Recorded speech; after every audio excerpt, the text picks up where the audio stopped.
In the year 1978, when the world was still reeling from the oil crisis and the disco craze was in full swing, the Northeastern United States was about to face a meteorological event of unprecedented magnitude.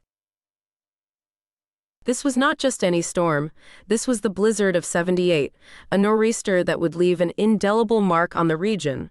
On a seemingly ordinary Sunday, February 5th, the weather patterns started to shift. Meteorologists, using the technology of the time, had been tracking a low-pressure system moving up from the Gulf of Mexico.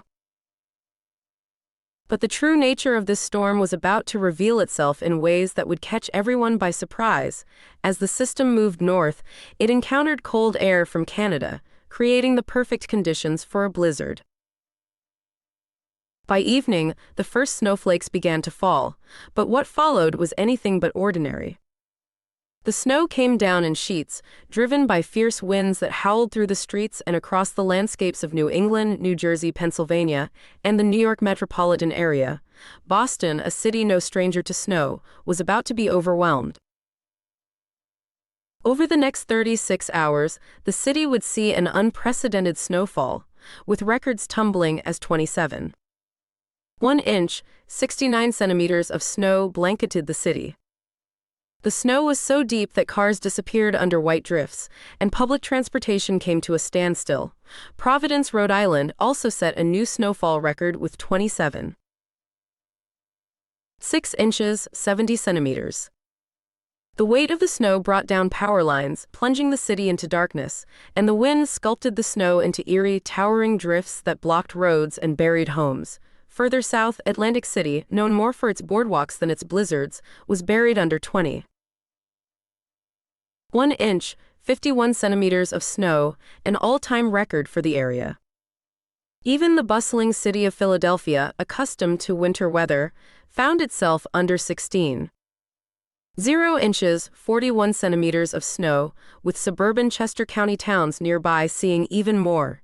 The economic activity in these regions came to a grinding halt. Businesses closed, schools shut down, and the usual bustle of city life was replaced by an eerie silence, punctuated only by the howling winds and the occasional roar of snowplows. The storm's aftermath would reveal the true cost of this blizzard. As the snow finally stopped falling on February 7th, the extent of the devastation became clear. Approximately 100 lives were lost to the storm, either due to exposure, traffic accidents, or the inability to reach medical care. Around 500 individuals sustained injuries, many from falls, hypothermia, or the chaos that ensued in the storm's wake. The response to the disaster was massive. The National Guard was called in, emergency shelters opened, and communities rallied together in a spirit of survival and solidarity. However, the blizzard of '78 did more than just disrupt daily life. It left a legacy of change in weather forecasting, emergency management, and urban planning. In the days, weeks, and even years that followed, the stories of the blizzard of '78 would be told and retold. From tales of heroism to accounts of loss, the storm was a stark reminder of nature's power, forever changing the way the Northeast prepared for and remembered its winters. This was not just a storm, it was a historical event that reshaped the region's relationship with the elements. The blizzard of '78 was not just a storm, it was an epic-defining event that challenged the resilience of communities across the Northeast.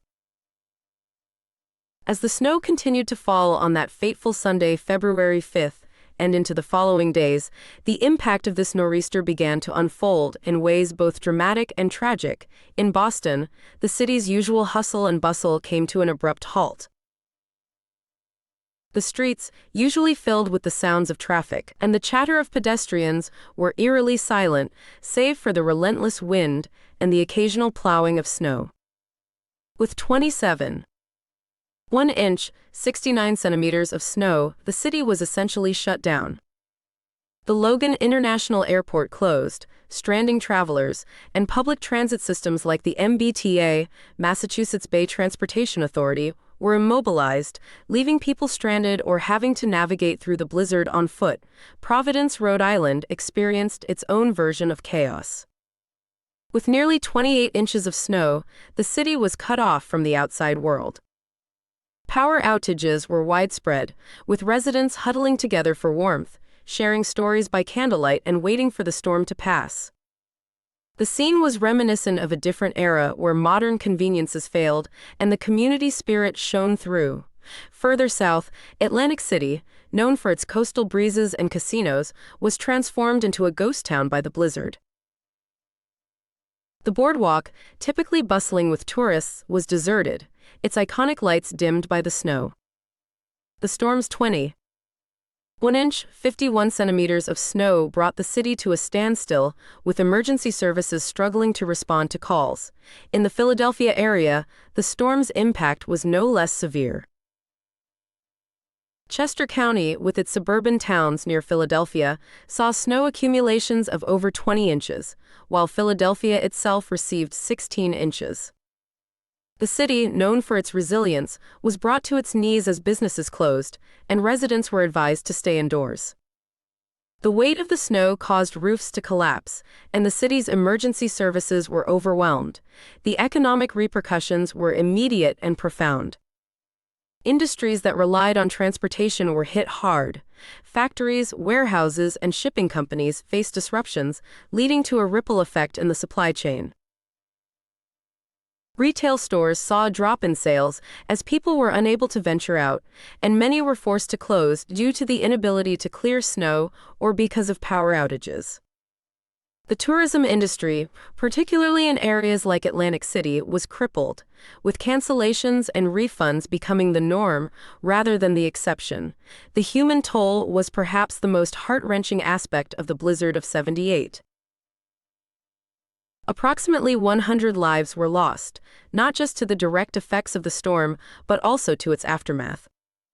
People died from exposure, carbon monoxide poisoning from improperly vented heaters, and traffic accidents in the treacherous conditions. Additionally, around 500 individuals were injured, many due to slips and falls on ice, or from overexertion while trying to dig out from under the snow. In the wake of the storm, the response was monumental.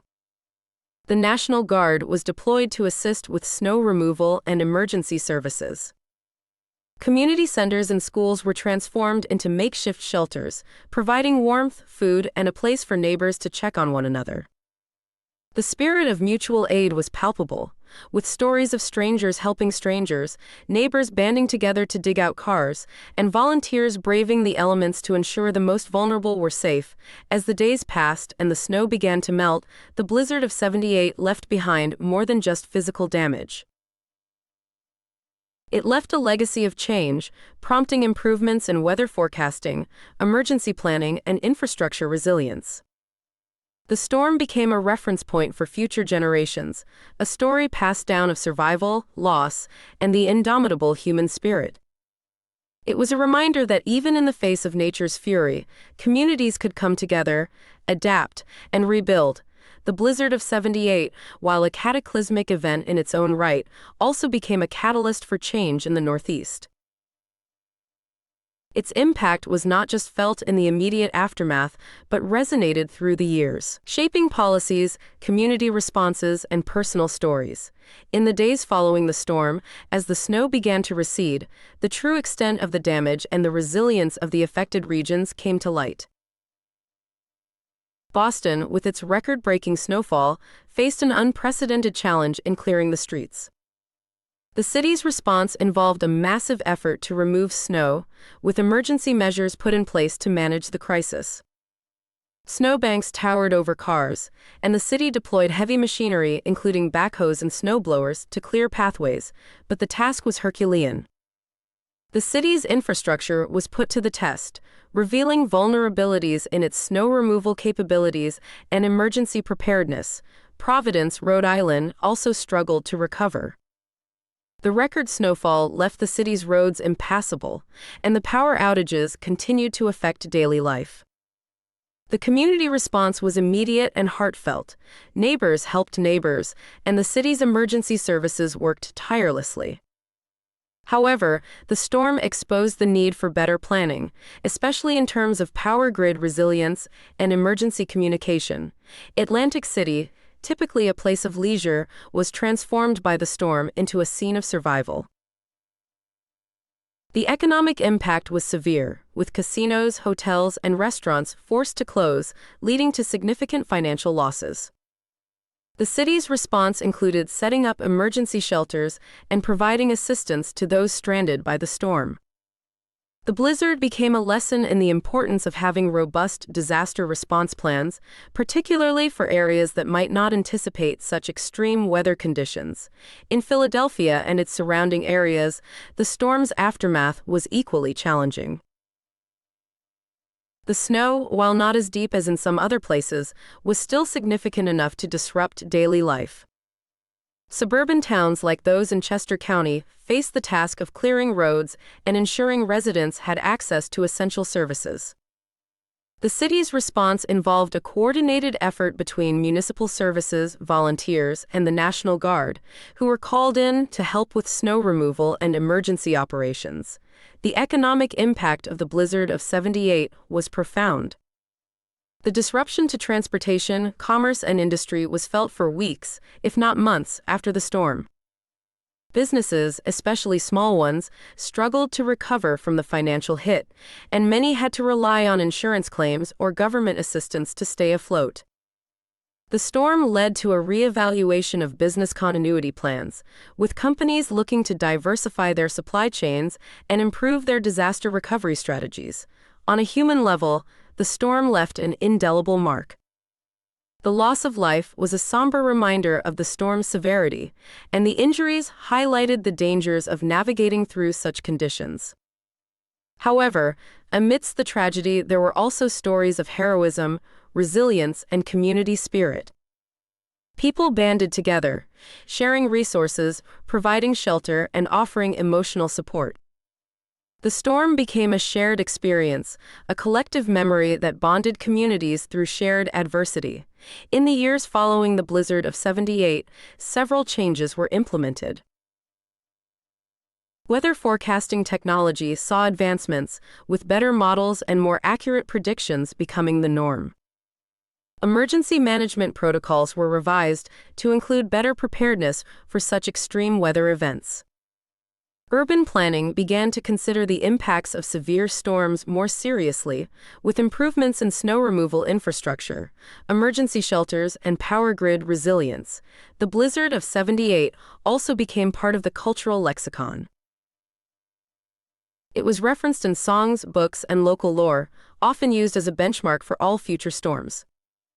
It became a story of survival, a testament to human endurance, and a reminder of the power of nature. This storm, which had initially brought such devastation, ultimately fostered a stronger, more prepared Northeast, ready to face whatever winter might bring in the years to come.